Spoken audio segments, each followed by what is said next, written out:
ആദിപരാശക്തിയേ നമഃ.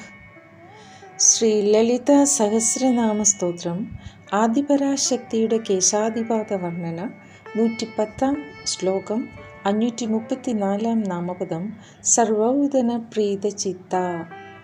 സർവോദന പ്രീത ചിത്ത. ദേവിക്ക് നാം നൽകുന്ന എല്ലാ നിവേദ്യങ്ങളും വളരെ ഇഷ്ടമാണ്. 535 നാമപദം. യാഗിന്യാംബസ്വരൂപിണി. യാഗിനി എന്ന ശക്തിസേനാദേവിയുടെ സ്വരൂപത്തിലുള്ള ദേവി. 536 സ്വാഹ. സ്വാഹാസ്വരൂപിണിയായ ദേവി. ദേവയജ്ഞത്തിൽ ദേവപ്രീതിക്കായി ഉപയോഗിക്കുന്ന വാക്കാണ് സ്വാഹ. അതുപോലെ തന്നെ പിതൃയജ്ഞത്തിൽ പിതൃക്കളുടെ പ്രീതിക്കായി ഉപയോഗിക്കുന്ന വാക്കാണ് സ്വാധ. ഇത് രണ്ടും ദേവീ സ്വരൂപമാണ്.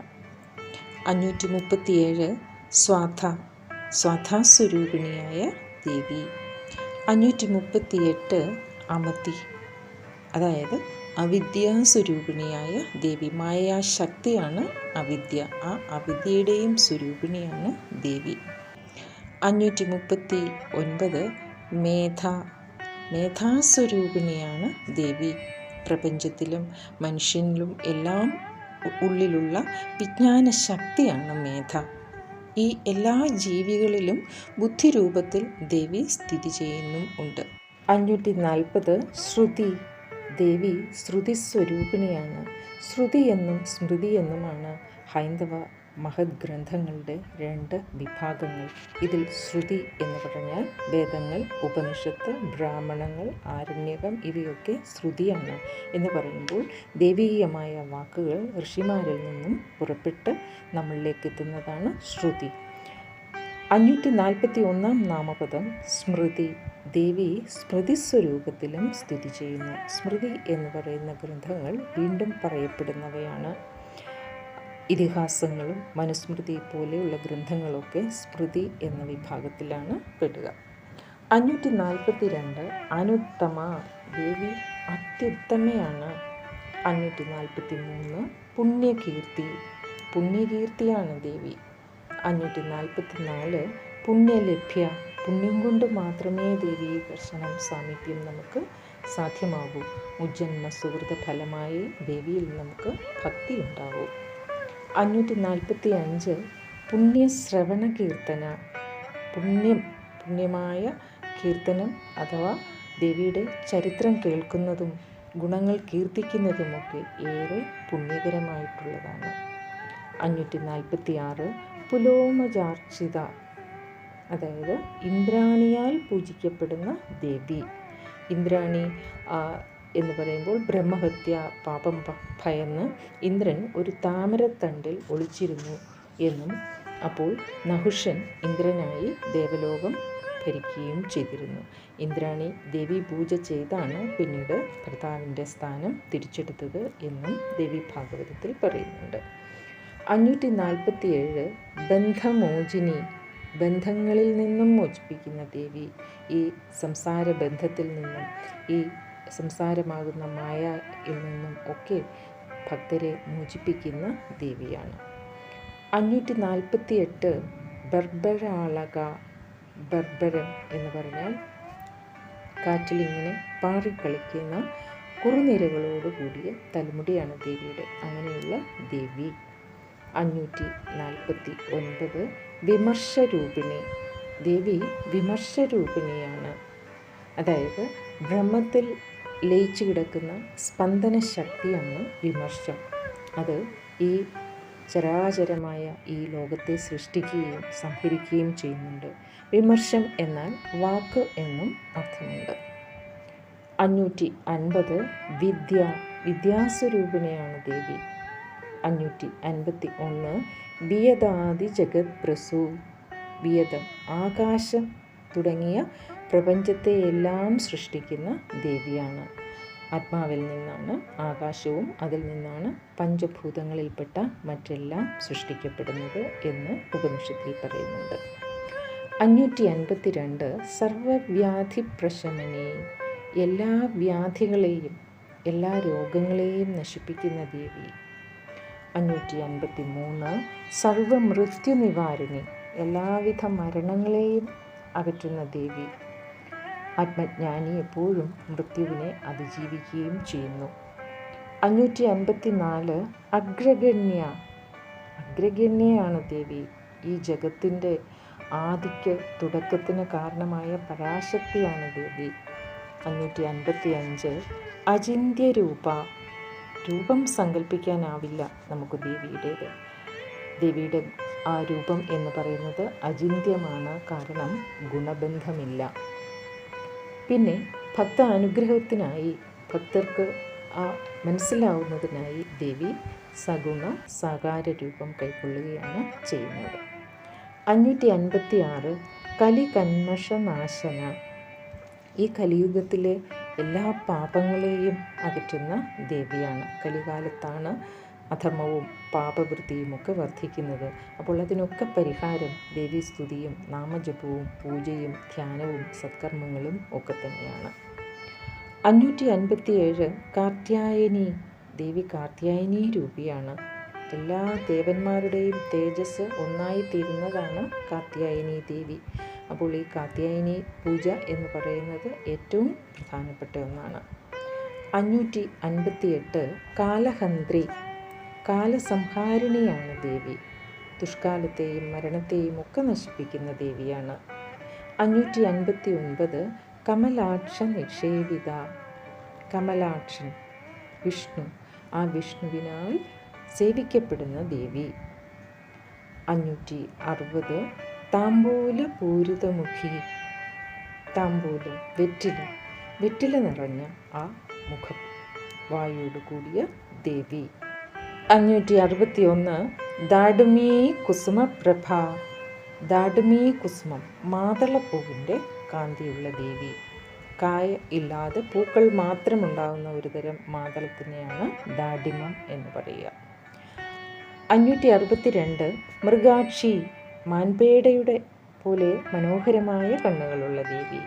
563 മോഹിനി. ലോകത്തെ എല്ലാം മോഹിപ്പിക്കുന്നവളായ ദേവി. മായ കൊണ്ട് ഈ ലോകത്തെയും തൻ്റെ സൗന്ദര്യത്താൽ കാമേശ്വരനെയും മോഹിപ്പിക്കുന്നവളാണ് ദേവി. 564 മുഖ്യ. ആദിപരാശക്തിയാണ് ദേവി. 565 മൃഡാനി. പരമശിവൻ്റെ പത്നിയാണ് ദേവി. 566 മിത്രരൂപിണി. മിത്രരൂപിണിയാണ് ദേവി. മിത്രൻ എന്നാൽ സൂര്യനെന്നും സുഹൃത്തെന്നും അർത്ഥമുണ്ട്. 560 നിത്യതൃപ്ത. സദാ സന്തുഷ്ടയാണ് ദേവി. നിത്യം എന്നാൽ ആനന്ദമെന്നും അർത്ഥമുണ്ട്. സ്വന്തം ആനന്ദത്തിൽ തൃപ്തിയായിരിക്കുന്നവളാണ് ദേവി. 568 ഭക്തനിധി. ഭക്തന്മാരുടെ നിധിയാണ് ദേവി. 569 നിയന്ത്രി. എല്ലാം നിയന്ത്രിക്കുന്നവളാണ് ദേവി. ഈ പ്രപഞ്ചത്തെ ആകെ ദേവി തൻ്റെ ശക്തിയാൽ നിയന്ത്രിക്കുന്നു. നിഖിലേശ്വരി. എല്ലാവരുടെയും ഈശ്വരിയാണ് ദേവി. 571 മൈത്ര്യാദി വാസനാലഭ്യ. മൈത്രി തുടങ്ങിയ ഭാവനകളാൽ ലഭ്യയായിരിക്കുന്ന ദേവി. സുഖികളിൽ മൈത്രി, ദുഃഖിതരിൽ കരുണ, പുണ്യവാന്മാരിൽ മുദിതം അഥവാ സന്തോഷം, പാപികളിൽ അഥവാ ദേവിയെ ദ്വേഷിക്കുന്നവരിൽ ഉപേക്ഷ, ഉദാസീനഭാവം. ഇതൊക്കെയാണ്, അല്ലെങ്കിൽ ഈ ഭാവനകളൊക്കെ അഭ്യസിച്ചാൽ മനസ്സിന് ശുദ്ധിയും പ്രസാദവും ഉണ്ടാവും. ശുദ്ധവും പ്രസന്നവുമായ മനസ്സിലാണ് ഈശ്വരൻ്റെ സാന്നിധ്യവും ഈശ്വരജ്ഞാനവും ഉണ്ടാകുന്നത്. 572 മഹാപ്രളയ സാക്ഷിണി. മഹാപ്രളയത്തിൻ്റെ കാലത്ത് ശിവൻ താണ്ഡവ നൃത്തം ചെയ്യുമ്പോൾ ബാക്കിയെല്ലാം ഇല്ലാതാവുകയും അത് കാണാൻ ദേവി മാത്രം അവശേഷിക്കുകയും ചെയ്തു. ഇത് നമ്മൾ നേരത്തെ പറഞ്ഞിട്ടുള്ളതാണ്. 573 പരാശക്തി. പരാശക്തിയാണ് ദേവി. 574 പരാനിഷ്ഠായി. പരമമായ നിഷ്ഠയുള്ള ദേവി അഥവാ പരമലക്ഷ്യമായ ദേവി. കാരണം എല്ലാ കർമ്മങ്ങളും ജ്ഞാനത്തിലാണ് അവസാനിക്കുന്നത്. ആ അദ്വൈത ബ്രഹ്മജ്ഞാനമാണ് ഇവിടെ പരമലക്ഷ്യമെന്ന് പറയുന്നത്. 575 പ്രജ്ഞാന ഘനരൂപിണി. പ്രജ്ഞാനം ഘനീഭവിച്ച് ഉടലെടുത്ത ദേവി. അതായത് കട്ടയായ പൂർണ്ണ ജ്ഞാനം തന്നെയാണ് ദേവി. 576 മധ്വീപാനാലസ, മധ്വീപാനം അഥവാ ദ്രാക്ഷാരസം സേവിച്ച് ആലസ്യത്തോടെ ഇരിക്കുന്ന ദേവി. 577 മത്ത, മത്തയായിരിക്കുക. മത്തയായിരിക്കുക എന്നതിന് അഹങ്കാരം എന്നും അർത്ഥമുണ്ട്. ദേവി ശ്രീ പരമേശ്വരൻ്റെ പരമ അഹന്തയാണ് എന്ന് സൗന്ദര്യലഹരിയിൽ പറയുന്നുണ്ട്. 578 മാതൃകാവർണ്ണരൂപിണി, മാതൃകാക്ഷരങ്ങളുടെ ആ സ്വരൂപത്തിലുള്ള ദേവി. അക്ഷരമാലയിൽ അക്ഷരങ്ങളുടെ രൂപത്തിലുള്ളവൾ എന്നർത്ഥമുണ്ട്. വാക്ക് ദേവിയുടെ രൂപമാണ് എന്ന് നാം നേരത്തെ മനസ്സിലാക്കിയിരുന്നു. അതുപോലെ തന്നെ അക്ഷരങ്ങളും ദേവീ രൂപങ്ങളാണ്. അക്ഷരങ്ങൾക്കൊക്കെ വിവിധ നിറങ്ങളുണ്ട്. ആ നിറങ്ങളെല്ലാം ചേർന്നതാണ് ദേവിയുടെ നിറം. മാതൃകാവർണ്ണങ്ങൾ എന്നതിന് ശ്രീചക്രത്തോട് ബന്ധപ്പെട്ട അക്ഷരങ്ങൾ എന്നും അർത്ഥമുണ്ട്. 579 മഹാകൈലാസനിലയ, മഹാകൈലാസത്തിൽ വസിക്കുന്ന ദേവി. ഈ നാം ഇന്ന് അറിയുന്ന കൈലാസത്തിന് അപ്പുറത്തായി പരമശിവന്റെ ആസ്ഥാനമായ മഹാകൈലാസം ഉണ്ടെന്നും പറയപ്പെടുന്നു. 580 മൃണാള മൃദുദോർലത, താമരത്തണ്ടുപോലെ മൃദുവായ കൈവല്ലികളുള്ള ദേവി. 581 മഹനീയ, അത്യന്തം പൂജ്യയാണ് ദേവി. 582 ദയാമൂർത്തി, ദയാമൂർത്തിയായ ദേവി. 583 മഹാസാമ്രാജ്യശാലിനി, വലിയ സാമ്രാജ്യത്താൽ ശോഭിക്കുന്നവളാണ് ദേവി. പ്രപഞ്ചമാണ് ദേവിയുടെ സാമ്രാജ്യം. 584 ആത്മവിദ്യ, ആത്മവിദ്യയാണ് ദേവി. 585 മഹാവിദ്യ, മഹാവിദ്യയാണ്. അതായത് വിദ്യകളിൽ വെച്ച് ഏറ്റവും ശ്രേഷ്ഠമായത് ആത്മവിദ്യയാണ്.